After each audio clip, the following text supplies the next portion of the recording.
Why was everyone ignoring her at the briefing table? Lena Vulov sat in the far corner of the conference room, her notebook open, pen poised, green eyes scanning the live satellite feeds and encrypted intercepts flickering across the screen. Around her, voices murmured tactical updates, assigned operations, movement patterns. Major Vber's voice cut through the noise, crisp, confident, assured. But not once did it land on her. She had the answer. She always had the answer. But no one wanted it from her. Not yet. At 26, Lena was just another NATO analyst in Montenegro. Blonde hair pulled back in strict regulation. Posture sharp, voice quiet. To most, she was the legacy kid. The deskbound daughter of the Kisptis. Legendary Colonel Victor Vulov, the sniper who'd once pinned an entire enemy unit with nothing more than a scoped rifle and a sense of purpose. That name earned her presence at the table, and the unspoken judgment that followed. She'd learned to wear silence like armor. That morning, her eyes had caught something in the data. A frequency spike, a shift in route patterns, something bigger than the usual smuggling, something organized, clean, dangerous, and familiar. Her father's journals had described movements just like this. But when she raised her hand, once small and hesitant, Vber moved on to the next slide. Another coffee-sipping officer took the floor. Her chance slipped past like it always did. Vulov, Vber barked as the meeting dispersed. Update the equipment manifest for the comms gear. I want the quarterly report on my desk by 1600. Again, while others were assigned to field operations, border interdictions, tactical surveillance, Lena was given the same busy work she'd perfected 14 months ago.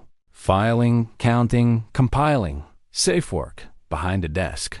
But what no one saw was the second life she lived, one written in red pins on maps, circled radio patterns, and midnight drives through backcountry roads in Serbia. They didn't know about the M24 sniper rifle locked away in Belgrade, or the journals her father left behind. Training regimens, ballistic calculations, enemy philosophies, or the private training facility buried in the mountains where she taught herself to breathe like a killer and think like a tactician. They didn't know because they never asked. That evening, after the shift ended and fluorescent lights buzzed, off across the intel floor, Lena returned to her apartment, kicked off her boots, and sat beneath a wall covered in hand-drawn timelines and grainy aerial photos. She sipped cold tea and stared at the convergence. 3 routes, 3 trafficking cells, 1 staging point, Rosaj. If she was right, and she was always right, over 100 victims would be consolidated in a single, abandoned mining facility within 72 hours. She should have told them. Should have stood and shouted it at the briefing table. But she didn't, because she already knew what Vber would say. You're seeing patterns where there are none, trying to prove something you're not. But Lena knew what she was. What? She wasn't yet. Was allowed in that quiet room, beneath the weight of unsaid truths. She remembered her father's words scrawled in the margin of an old journal. The uniform doesn't make you moral. Morality makes you worthy of the uniform. So she opened the file again and began planning a mission no one would ever authorize. 3 weeks passed, intercepts increased. Lena's warnings were clearer than ever, but each time she tried to raise concern, the pattern repeated. A patronizing smile, a dismissal, a new task. Focus on your assignments. Vulov. Until one afternoon, she sat across from Major Vber, folder in hand, charts printed, analysis meticulous, her voice steady but strained. Sir, this is actionable intelligence.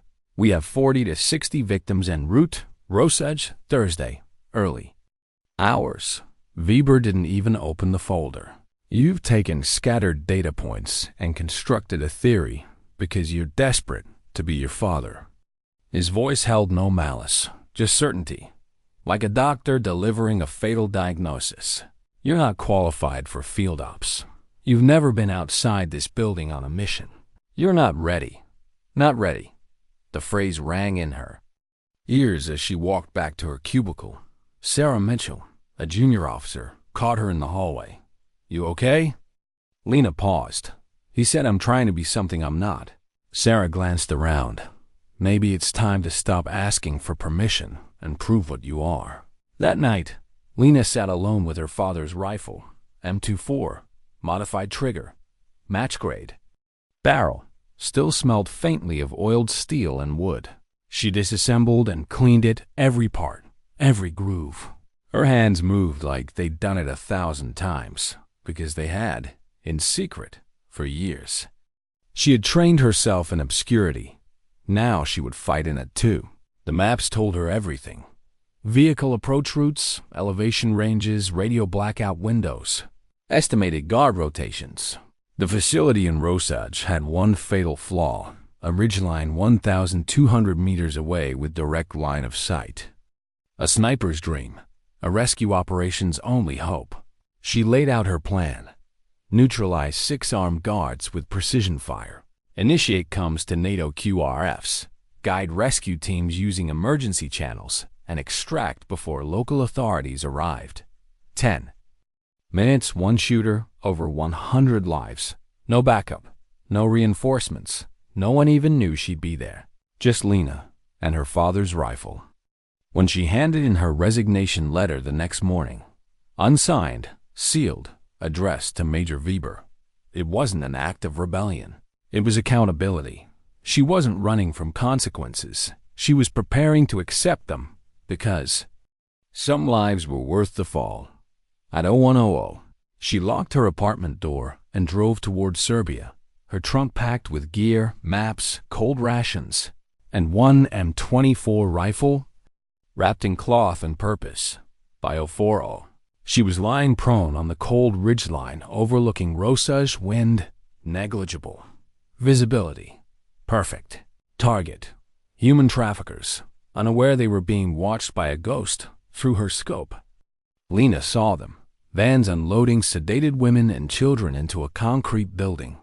Guards laughing, half asleep, assuming no one could touch them out here. They were wrong. 547 hours. She held her breath. A heartbeat, a pause. First shot.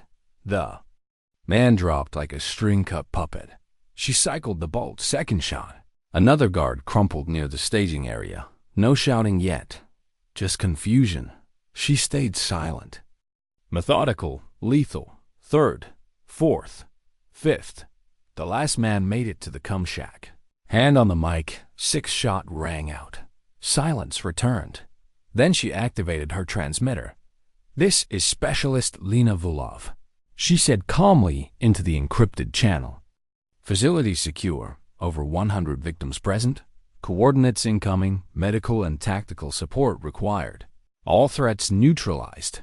The voice on the other end demanded authentication. Then another. She just kept speaking. By the time the helicopters arrived, Lena had already packed her gear, cached her rifle in a nearby ravine, and began her descent from the ridgeline. She didn't wait for the applause. She didn't expect it. She'd come to save lives, not to be seen. But soon, everyone would see her. And the question would no longer be whether she belonged. It would be, how did we not see her sooner? Why didn't they ask who had saved them? When Lena stepped into the chaos below, boots crunching on gravel, the morning air was already thick with rotors and radios. The helicopter whipped dust into the faces of medics rushing stretchers into the dark maw of the mining facility. NATO operators shouted coordinates. Law enforcement scrambled to secure the perimeter. No one had yet processed what had really happened. That the sniper who made 6 perfect kills from 1,247 meters was standing right there, quiet, unassuming, unarmed.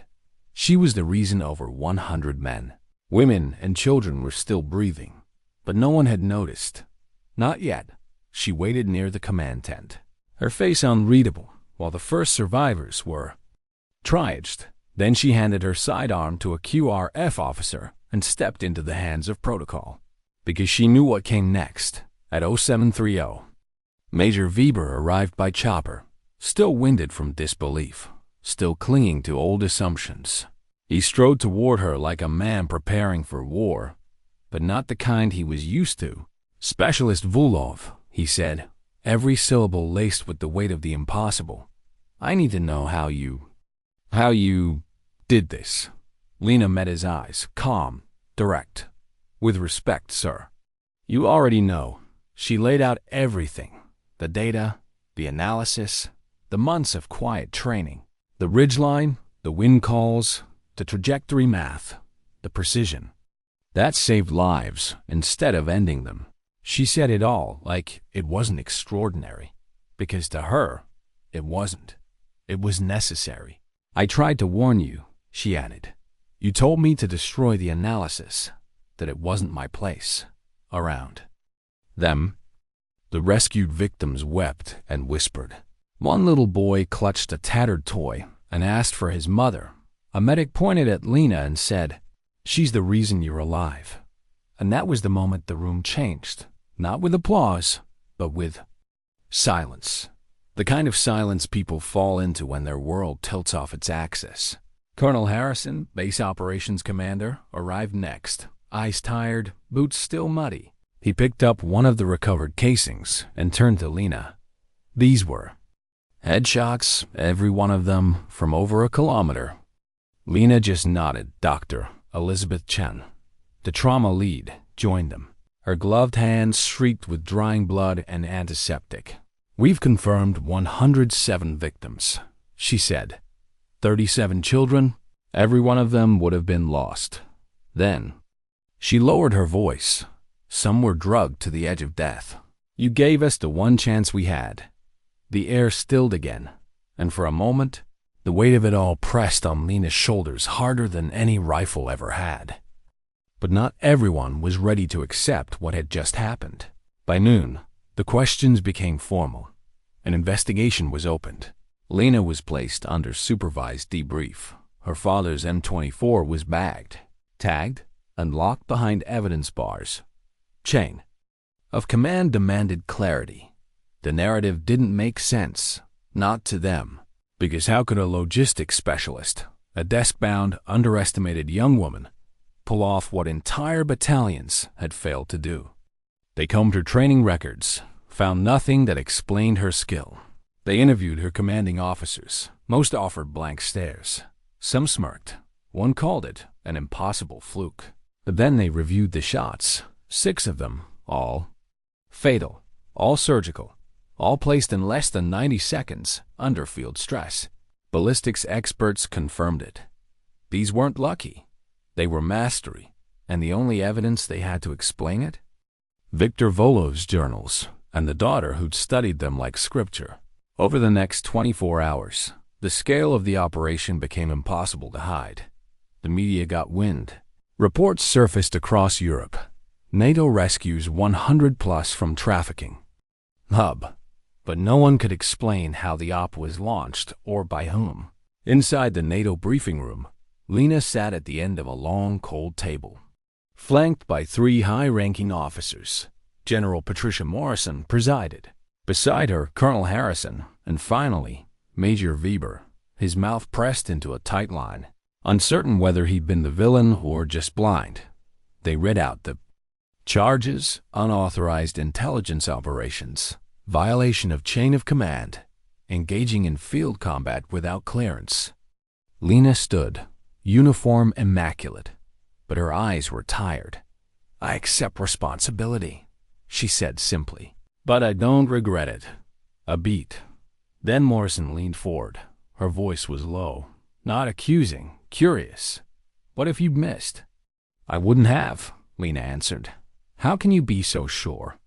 "Because I trained for that shot. For 3 years." She didn't flinch, didn't raise her voice. She didn't need to in that moment. They understood. This wasn't a rogue action. It was a mission, one she'd been preparing for since the day she buried her father. As news spread, something shifted. Her intelligence files, the ones she'd compiled in secret, revealed entire trafficking routes NATO hadn't even begun to identify. Her maps, her algorithms, her intercept logs, They exposed a web of criminal operations across 3 nations.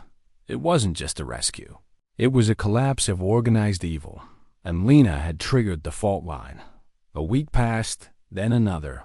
The tribunal concluded its inquiry with an outcome no one expected, not even Lena. No court-martial, no punishment. Instead, a promotion, a new title, Special Operations Intelligence Coordinator. Reporting directly to General Morrison, with full cross-jurisdictional authority. She was no longer behind the desk. She was the one building the desk. On her first day in the new role, Lena entered the same briefing room where she'd once been ignored, and took the lead. Her patch had changed, no longer a nametag with forgotten insignia. Now it read, Counter-Trafficking Command, Lead Coordinator, and when she spoke, people listened. Even the ones who once doubted her. Based on intercepted communications, Lena began. 3 consolidation points are in play. Primaries in Skopje, tertiary fallback near the Romanian border. A pause. Rodriguez, the same officer who once scoffed at her theories, asked, Overwatch? I'll take it, Lena said, without blinking. 0330 op window, fog rolling in, ideal cover. No objections, no hesitation, just respect earned, not given. Later that evening, as the sun faded behind the Montenegrin hills, Lena sat in her new office. Maps still on the walls, just neater now. Sanctioned. She picked up her father's M24, now issued by NATO, not hidden in a gun case. She ran her fingers along them. Scope mount, Victor Vulov's legacy wasn't just about what he taught her. It was about why he taught her. Because one day, someone would need saving, and the system might not be ready, but she would be. How do you prove you're ready when the system still thinks you're not?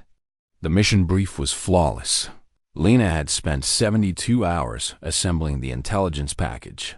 High-res sat maps, ground intercepts, predictive movement models, the consolidation. Site was a warehouse outside Skopje, flanked by empty rail lines and ringed with slums where no one asked questions. Trafficking chatter confirmed at least 60 victims would be cycled through in a 5-hour window. She outlined the breach plan, overwatch points, evac lanes, every variable accounted for. Still, when she finished the briefing, the room went quiet, not from disbelief, not anymore, but from something else, unease. As if they couldn't quite accept how the girl they'd once ignored now outpaced them all. Lena didn't care. She had stopped needing their permission the moment she squeezed the first trigger in Rosaj.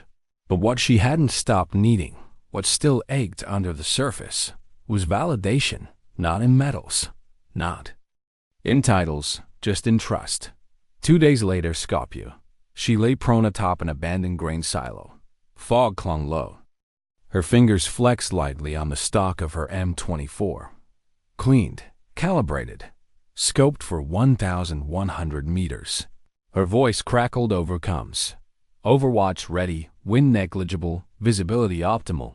Below, NATO operators moved like ghosts through alleyways. The warehouse came into view. Lena watched through her scope. 2 guards on the south entrance, one smoking, distracted, the other adjusting his body armor like he expected no trouble. That was always their mistake. She exhaled. Target 1 marked. No response. She didn't need one. Her trigger pull. With silent judgment, the first guard dropped. The second didn't even have time to call for help. Within seconds, the team below breached. It was surgical, quiet. 72 victims were extracted, most of them young, many barely able to walk. One child clutched a stuffed toy in one hand and her rescuer's sleeve in the other. Later, during debrief, one of the QRF officers said, "I've been in 19 extractions. That was the first one that felt like someone was watching over us." Lena said nothing. She'd been watching, all of them, but not every mission ended clean. 3 weeks later, in a remote stretch near the Serbian border, Lena missed a shot. It was raining hard. Her gear was soaked. Her optic had fogged at the edges despite her adjustments. The target zigzagged at the last second. The round struck too low. The man dropped, but not dead, and he radioed before he bled out. By the time the rescue team breached the site, 3 victims had already been moved, gone, vanished into the shadows of Eastern Europe. Lena didn't speak. During the post-op, she didn't sleep that night either. She sat on the floor of her apartment, back against the wall, the rifle lying beside her like a confession. 1 shot, 1 miscalculation, and 3 lives. Gone. Her father's words haunted her. You'll train for perfection, but one day, you'll fall short. And on that day, you'll have to decide, are you still worthy of pulling the trigger again? She almost didn't. The next mission was only days later, same profile, same prep. But when she lay prone in position, heart steady, breathing slow, her finger hesitated, only for a second, but she felt it, doubt. Like a hairline crack in reinforced steel, she pushed through it, took the shot, and the operation succeeded. But afterward, alone in her vehicle, she let herself cry. Just once, because knowing what to do isn't the same as carrying the weight of having done it. By then, word of Lena's operations had spread beyond NATO. Europol, Interpol, OSCE. Everyone wanted her data, her methods. Some even wanted her. One offer came from a European joint task force. Double the pay, full autonomy, permanent base in Brussels. She declined because her mission was never about titles or borders. It was about people, and she wasn't done yet. But the next threat wasn't from outside. It was from within. An internal audit flagged Lena's operations for protocol irregularities. A deskbound commander in Belgium sent a formal inquiry questioning her autonomy. They cited chain of command, oversight gaps, tactical latitude.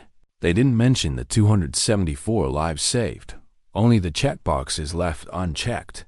Lena was called to another tribunal, not as a defendant this time, but still, not as an equal. General Morrison backed her.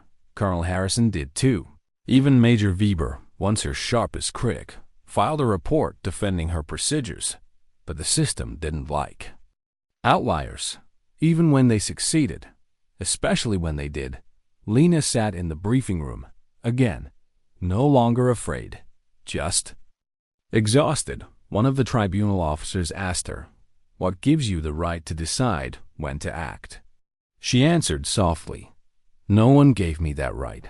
I took responsibility when no one else did." A pause. She added, "I don't ask for authority. I ask for accountability." The room fell quiet.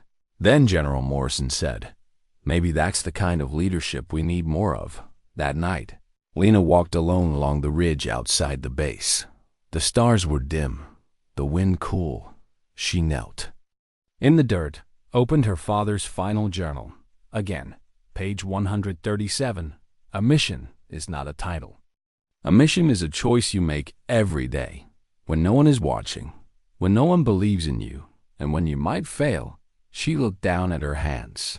They were scarred, tired, still steady, still ready, because she knew something most of her superiors still didn't. Sometimes the most dangerous person in the room is the one who already forgave herself for being underestimated. Why was she always the one holding the burden others refused to see? The mission brief had been clean. A suspected consolidation site outside Timisoara, Romania, moderate security, minimal heat signatures. Surveillance had confirmed the presence of multiple trafficker convoys. The op had green lights from 3 regional commands. Everything looked familiar, but Lena had a feeling. The kind that couldn't be explained in bullet points or satellite overlays. The kind her father had warned about in his journals. When it feels too easy, it usually means you've missed something. She said it out loud during the pre-op briefing. Something isn't right.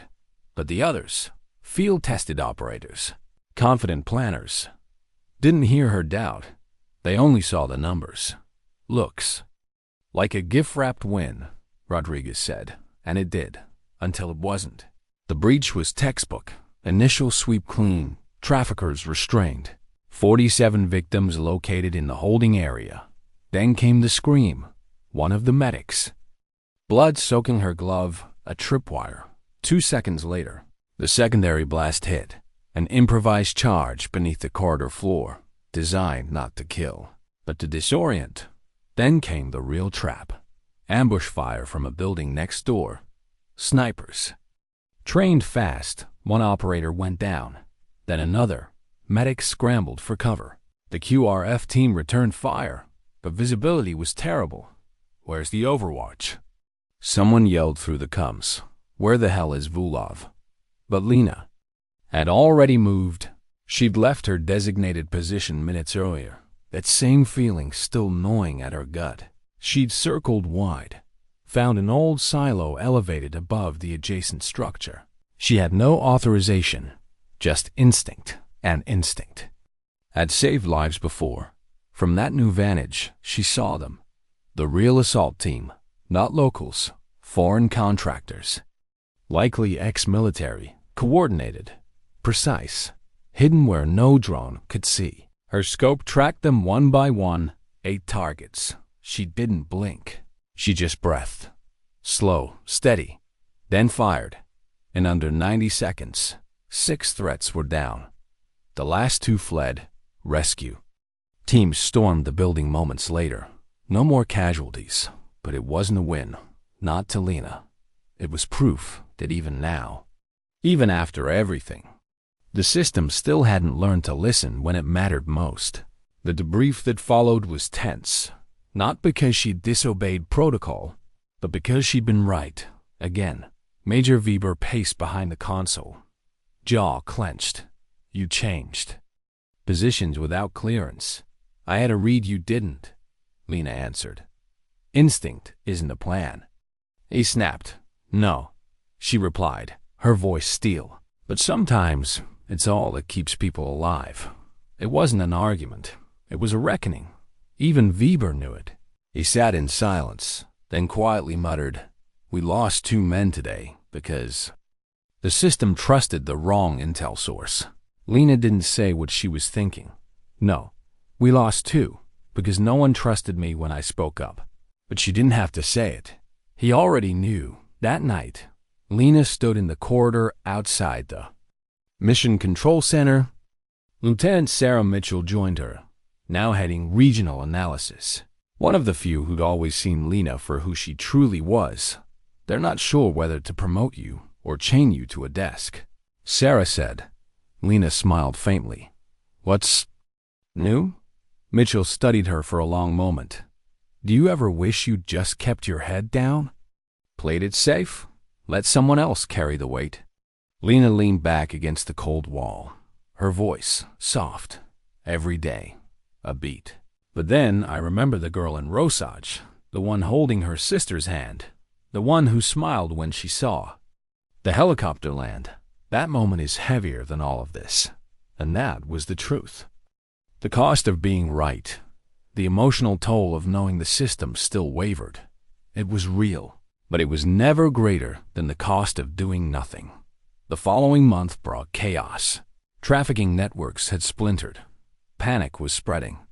Intercepts indicated shifts in transport routes, new staging patterns, increasingly brutal tactics.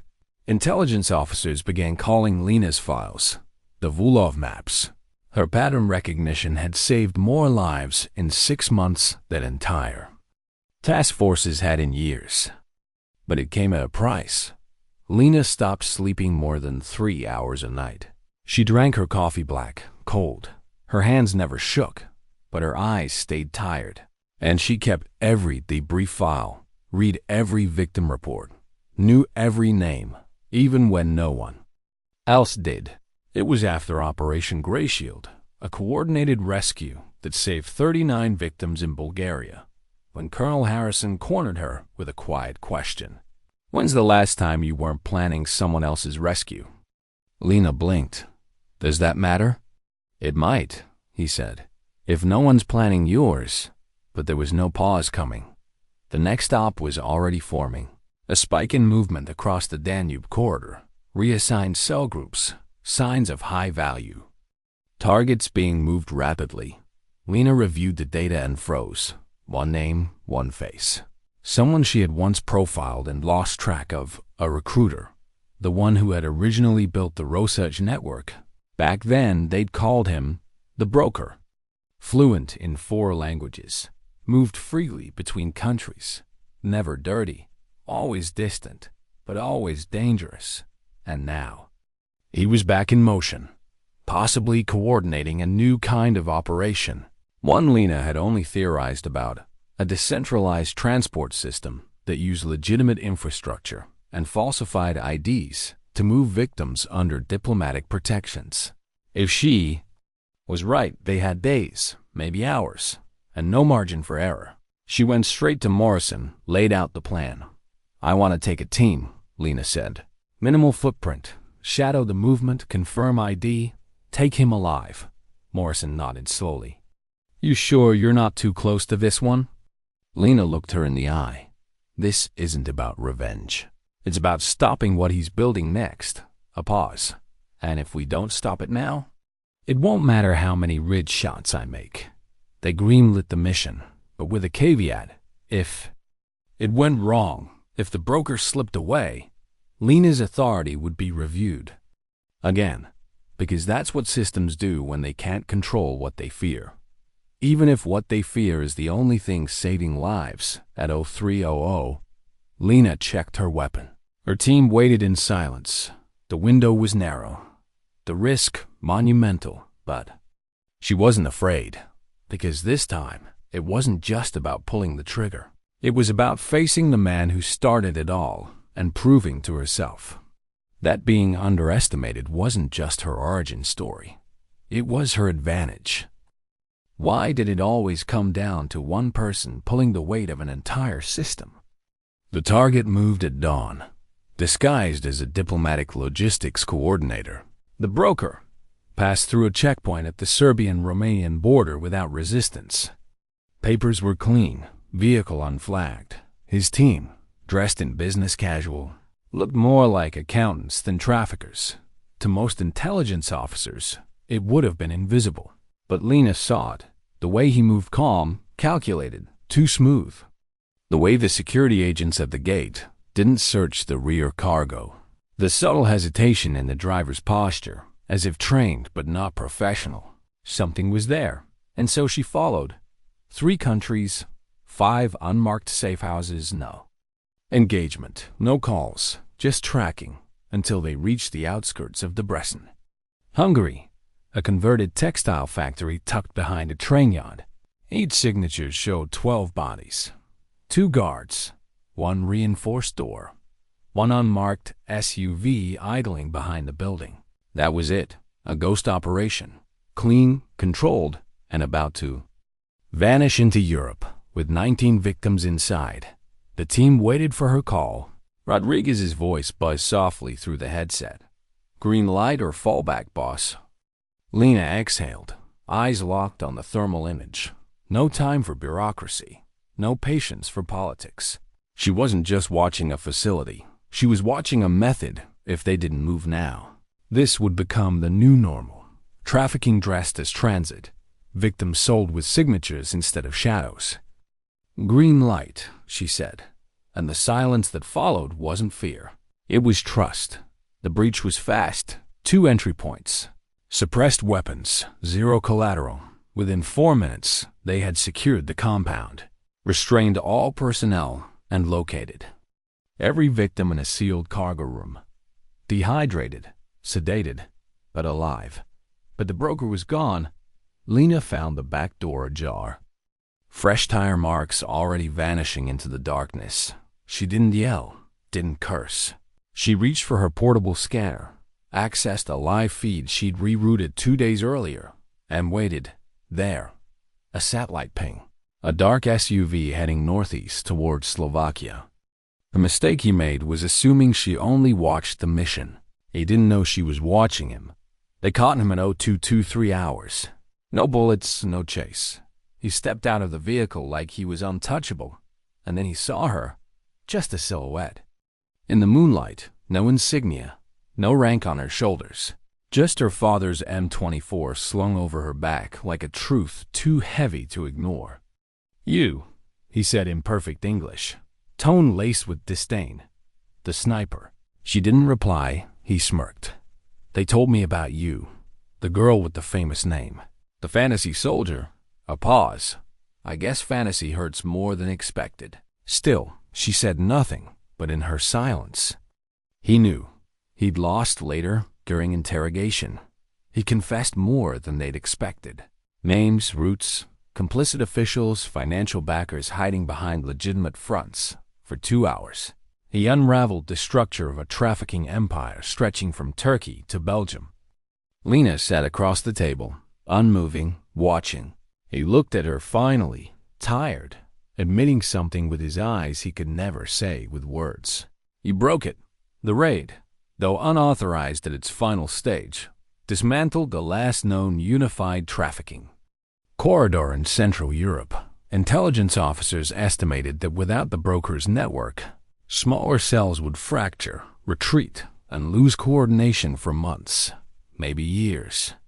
It was a victory, but it came at a cost, because once again, Lena had acted without waiting for approval, and the review came fast, back at base. She was summoned to NATO command, a tribunal, again, third in 11 months, and this time. There were whispers of replacement, of someone less emotionally involved. She walked into the hearing calm, clean uniform, no makeup, no pretense, just facts. They asked her, "Why did you breach protocol again?" Her answer, "Because trafficking doesn't wait for clearance," they said. "You were ordered to observe, not engage." She said, "And how many children would be gone if I had followed that?" They said, "You're not above the system," she said. "Then fix the system." Silence. Even Vber, now seated beside Morrison as part of the Internal Oversight Board, looked unsure. Because how do you reprimand someone who keeps doing the impossible? Afterward, Morrison met her in private. "You keep walking this line," she said, "and eventually, it'll break." Lena looked down at her father's old patch, sewn into her side pouch. "The line broke a long time ago," she whispered. "I'm just walking what's left." Morrison didn't argue, just nodded, and for the first time, gave Lena something she'd never given her before. A direct order. To rest.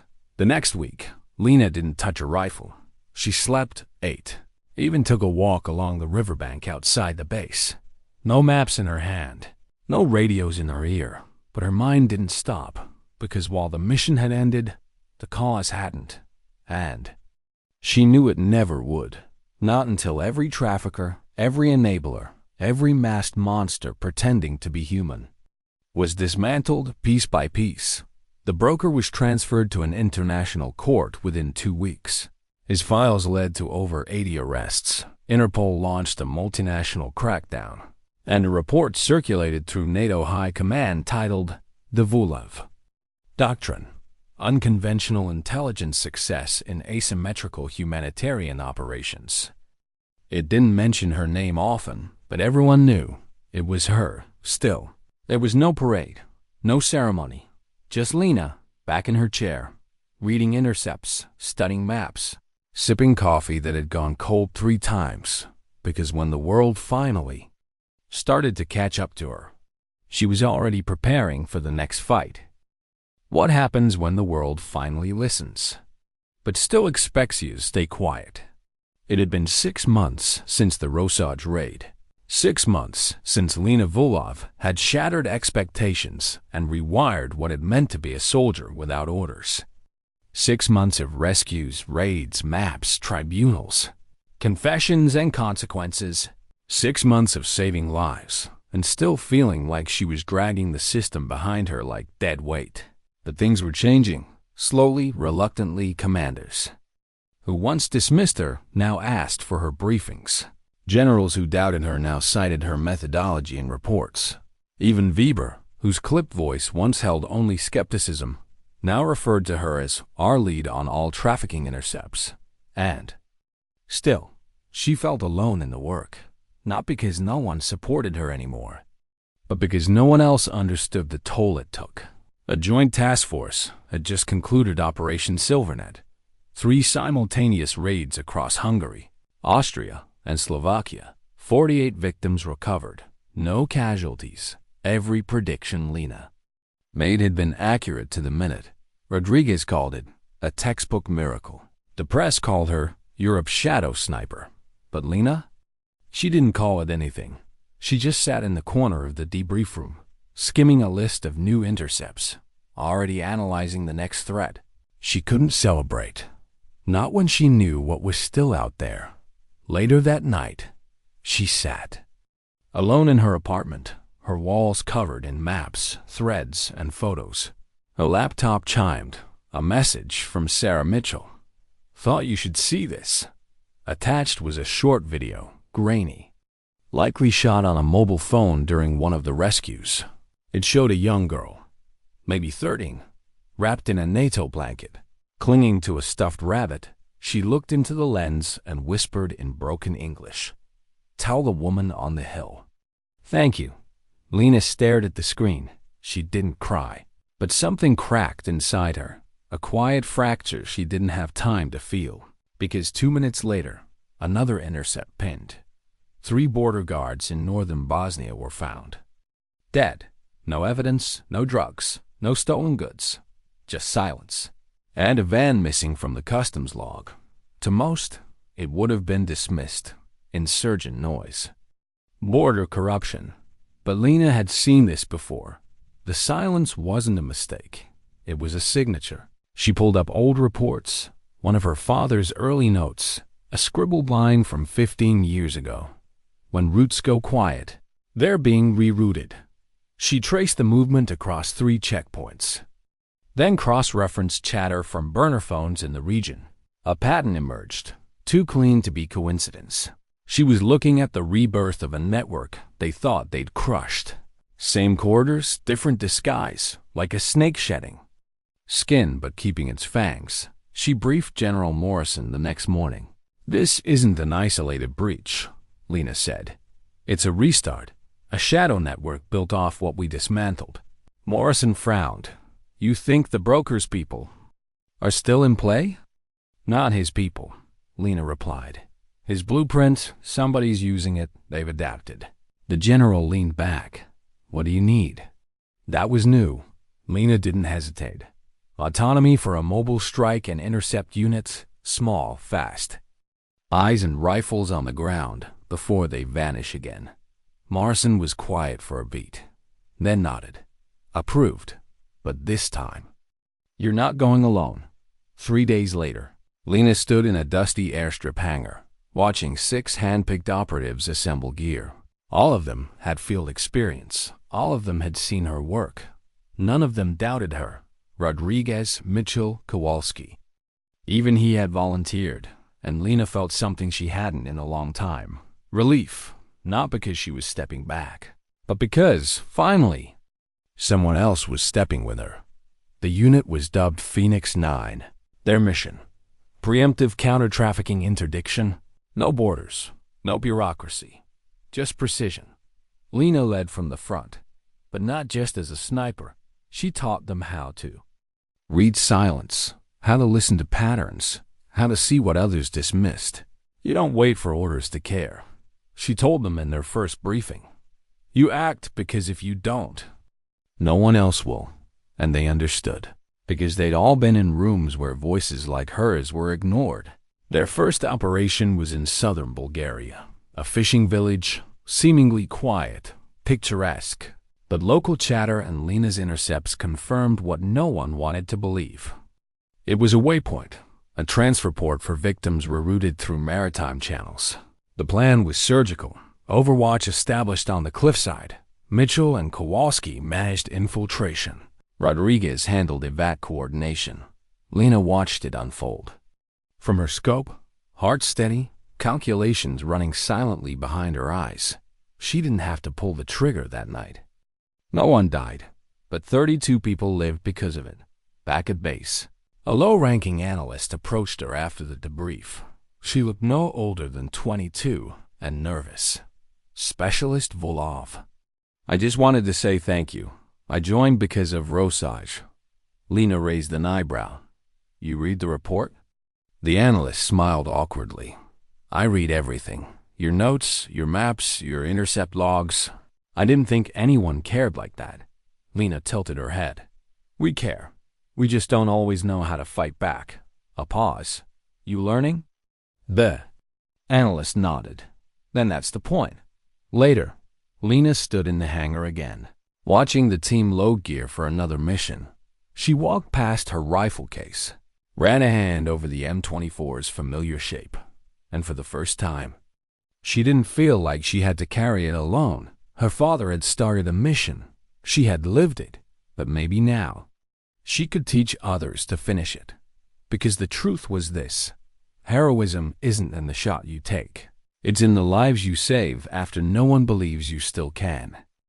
What do you do when the mission outgrows the soldier? It started with 1 intercept, then 3 more, then 8, all buried in a language dialect so obscure it had taken Lena years to pattern match the syntax. But once she did, the truth spilled out fast, too fast. There wasn't just one new route, there were 5, spanning from the Black Sea coast to northern Italy. Some by land, others through air cargo posing as disaster aid, one, shockingly, through official diplomatic shipments. But the most alarming part? All 5 were moving at once, coordinated, timed, almost military in precision. Lena stood before the briefing room with her eyes locked on the digital map. 5 red vectors pulsing like open wounds across Europe. If they're all real, Morrison asked, how many victims? Lena didn't flinch. More than 300. A silence heavier than gunfire filled the room. Vber rubbed his face. We don't have the personnel for that kind of coverage, Lena responded quietly. Then, we need to stop thinking like a personnel problem. Mitchell leaned in. You mean pick the one we can save? No, Lena said. She tapped a button on the tablet. The 5 vectors collapsed inward. I mean intercept the center. The central node, the coordination hub, was a facility no one had seen before. No chatter, no phone signals, but its location revealed itself in pattern anomalies, fuel usage reports, and an old NATO logistics database Lena had accessed through back channels. An abandoned medical compound in Slovenia, decommissioned, unmarked, but just connected enough. It wasn't the trafficking site, it was the brain, and if they took it down, all 5 routes would fall apart. It was a long shot, but long shots were Lena's specialty. Phoenix 9 deployed within 18 hours. Rain lashed the forest roads as the convoy crawled up the hillside. The facility was 3 stories high. No visible guards. No communications. It was almost too perfect. Mitchell glanced back from the passenger seat. You think this is a trap? Lena checked her gear. I think it doesn't matter. And in her eyes, that old Vulov fire. The same resolve that once crossed a snowy ridge at 040 or the rifle and no backup. Only this time, she wasn't alone. They breached silently. First floor, empty offices, abandoned cots, shattered vials. Second floor, wiring rooms, dormant servers. Third floor, a single lead-shielded door with a biometric lock. Rodriguez ran decryption. Mitchell covered the flank. Lena stepped forward, pulling a chip from her vest. It had been her father's. She placed it on the scanner. The door hissed open, and what they saw inside made them stop cold.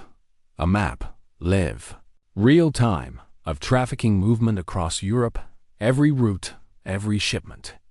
Every victim ID, coded and time-stamped. It wasn't just coordination. It was command and control. Lena's breath caught. This is what he was chasing. Mitchell nodded slowly. Your father? Lena swallowed hard. No, they copied the data, secured the facility, and exfiltrated clean within 48 hours. Interpol raided 4 of the 5 corridors. 3 were neutralized. The 4th scattered before it could consolidate. The 5th, well, it was Lena's. A convoy in northern Italy had gone dark. 67 victims, including children. Intel said they were being moved through an agricultural freight line. Last known location, a vineyard district near Udine. She arrived alone, not because she didn't trust her team, but because she couldn't ask them to do what she was about to do. She set up in the hills. Thick vineyard rose beneath her, fog rolling in like ghostlight. She adjusted the M24. Clean to surgical precision range. 1,070 meters, a truck appeared. At the bend, then 2 guards, then the driver stepped out. She exhaled, let her heart settle. Through her scope, she saw something that made her pause. The driver was a woman, maybe 25, face emotionless, hand shaking, not trafficker, mule, possibly. Forced, she scanned again. One of the guards had his rifle half lowered, a cigarette in the other hand. Too casual, she had 1 shot to initiate, 1 window to strike without killing someone caught in between. Wind, steady, breath, held, shot, clean. The first guard dropped, center mass. The second ran, but not far. She didn't fire again. Instead, she activated her short-range beacon and began descending. The victims were freed within the hour. No casualties, and one of them was pregnant. Lena rode back in silence, the hum of the chopper broken only by her own thoughts. This time, there was no tribunal, no second-guessing, just a call from Morrison. "You stopped it," she said. Lena didn't respond. "You okay?" Pause. I will be. Back at base, her office had changed. There was a glass wall now. Visitors, cadets, analysts, and one thing she never expected. A long line of new recruits. People who joined because of her. Not her rank, not her kill count. But because she acted when others waited. She taught classes now. Only once a week. Title: Moral Decision-Making in Asymmetrical Conflict. No PowerPoint, no formulas. Just a question. What do you do when the system is wrong? But the cost of disobedience is everything? The room would go still, and Lena would say quietly, "Start by knowing who you are before the shot." At night, she still read the old journals, still touched the rifle before locking it away. But something had shifted. She no longer felt like she was at war with the institution, because now she was the institution, and the next generation wouldn't have to fight just to be heard, because she'd cleared that ridge for them, one impossible decision at a time. What remains? When the mission is over, but the war still echoes inside you. It had been 2 years since Rosage, 2 years since Lena Vulov loaded her father's M24 into the trunk of an old car and set off into a freezing dawn with nothing but instinct, conviction, and no permission. Since then, 417 victims had been rescued. 9 trafficking corridors had been dismantled. A NATO doctrine had been rewritten in her shadow, and Phoenix 9 was now 10 units strong, operating across 4 countries, saving lives on every deployment. Her name was known now, not whispered, not doubted, respected. But the mission, the real one, had never been about her name. It had always been about the ones who didn't have names anymore. Lena stood outside a rural shelter in northern Croatia, the soft clatter of children's voices drifting through the walls. Some of them were too young to understand what had happened to them. Others had seen things no child should. She watched a girl, maybe 8, try to climb a fence, fall, then laugh as if gravity itself had never tried to break her. And for the first time in months, Lena smiled, really smiled, because this was the victory no report would ever record. Not the arrest, not the headline, not the tribunal that finally apologized for doubting her. But this, a child's laughter echoing off a wall that once knew only silence. Inside, one of the shelter coordinators approached her. "We've been telling the kids your story." Lena raised an eyebrow. "My story?" The woman on the hill, the one who watches over them, who sees what others miss. A pause. They've started calling you Teta's Rack and Sky. Lena's throat caught. She turned, trying to hide her reaction. Failed, because that was the only medal that ever meant anything. The offer came a week later from Brussels, Director of Counter-Trafficking Operations. Oversight, policy, diplomacy, travel. It came with staff, power, recognition, and distance. Distance from field work, from the rifle, from the cold mud beneath a sniper's belly. From the place where she first made her stand, she read the letter twice, then folded it, put it in a drawer, and left it there. Later, she sat across from Morrison in a quiet base office. "Why'd you turn it down?" The general asked. "You already know." Lena replied, "I want to hear you say it." Lena paused, thought about the victims she'd held, the operators who'd followed her, the silence before a shot, the ache that came after every life she couldn't save. "I wasn't trained to climb ladders." She said, "I was trained to see, to do what no one else wants to do, to go where the pain is." A quiet breath. "And I'm not done yet." She returned to the field 3 weeks later, not with a mission brief, not with a full team, just a call from a trusted contact, a village outside Kosovo, where movement had been seen. No official tasking, no cameras, just Lena, and a quiet possibility that something evil was growing again. She went without fanfare, because the job wasn't in the glory. It was in the dirt, the wind, the solitude, the weight. And there, in a cold barn on the edge of a shattered field, she found them, 9 victims. Barely alive, but alive. She called it in, waited, stayed with them until the medics came. One of them, a young man no older than 20, gripped her hand. "You were alone," he whispered. Lena shook her head. "No," she said, "not anymore." Back at the ridge later that night, she opened her father's journal again. Just one page left unmarked. She wrote, "We are not our medals, not our wounds, not the silence we carry. We are the moments we chose to act when no one else did. We are the shot no one saw." And the life it saved. She tore the page gently, tucked it into the stock of her M24, then closed the journal for the last time. Because some missions don't end, they change shape. They move from trigger pulls to choices, to mentorship, to watching others rise, to making sure no one like her ever has to fight to be believed again. She would keep going, keep walking the ridgelines, keep being the one who sees what others miss. And maybe, someday, when her rifle lies untouched in a museum and the pages of her story are passed between the hands of new recruits, someone will ask, who was she? And the answer will not be a rank, or a kill count, or a medal. It will be this: she was the reason they lived. Because sometimes dignity doesn't speak, it simply acts.